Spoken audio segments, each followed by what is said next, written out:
Hello বন্ধুরা, তোমরা সকলে কেমন আছো? নিশ্চয়ই ভালো আছো। চলো, আমি একটা জিনিস বানাচ্ছি, তাই ভাবলাম জিনিসটা তোমাদের সঙ্গে শেয়ার করি। কারণ এই জিনিসটা এখন সবার একটু খাওয়ার শখ হতে পারে। তো চলো কি বানাচ্ছি ঝটপট দেখিয়ে দিই। তো তার জন্য আমি কি করেছি দেখো, এই যে কড়ার মধ্যে আমি সর্ষের তেল দিয়ে দিচ্ছি, বুঝেছো?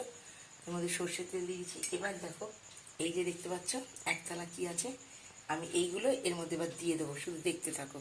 এই দেখো, আমি এগুলো কড়ার মধ্যে দিয়ে দিয়েছি। এবার আমি এগুলোকে ভালো করে নাড়াবো।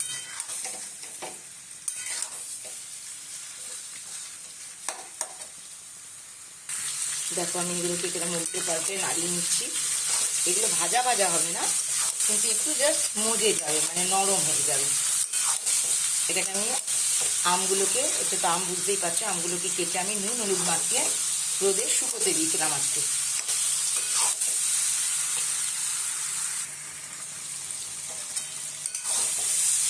দেখছো, এবার এগুলো নরম হয়ে গেছে, আর বেশি নাড়ানো যাবে না, তাহলে এগুলো ভেঙে যাবে। এবার এগুলোর মধ্যে আমি এই এক এক করে ছেড়ে দেবো।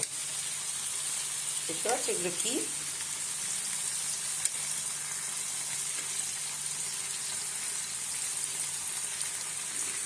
এই দেখো, এবার এগুলোর মধ্যে আমি দেখেছি এগুলো আমি সাজিয়ে ছেড়ে দিয়েছি।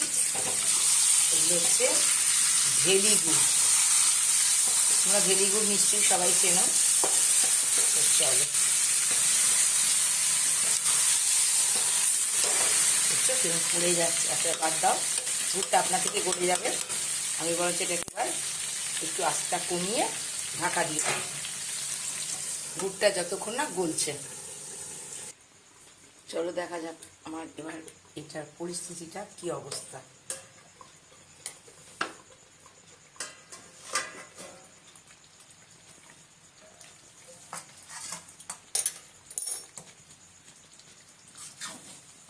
দেখো, পুরো গলে গেছে, দেখেছো? অনেকে এটা চোকলা সহ করে, কিন্তু আমি চোকলাটা না, আমার ভালো লাগে না। চোকলাটা কেমন শক্ত শক্ত লাগে, আমার ভালো লাগে না।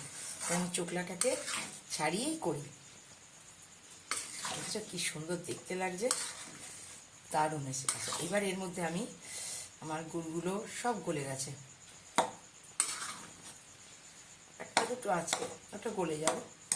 এর মধ্যে এবার আমি এইগুলো দেবো। এটা কি বলতো, এর মধ্যে আমার ধনে, তারপরে তোমার রাঁধুনি, মেথি, মৌরি, শুকনো লঙ্কা, এটাকে আমি কড়ায় আলতো করে ভেজে মিক্সিতে ডাস্ট করে নিচ্ছি। তো চলো এইটা আমি সম্পূর্ণ দিয়ে দেবো এটার মধ্যে।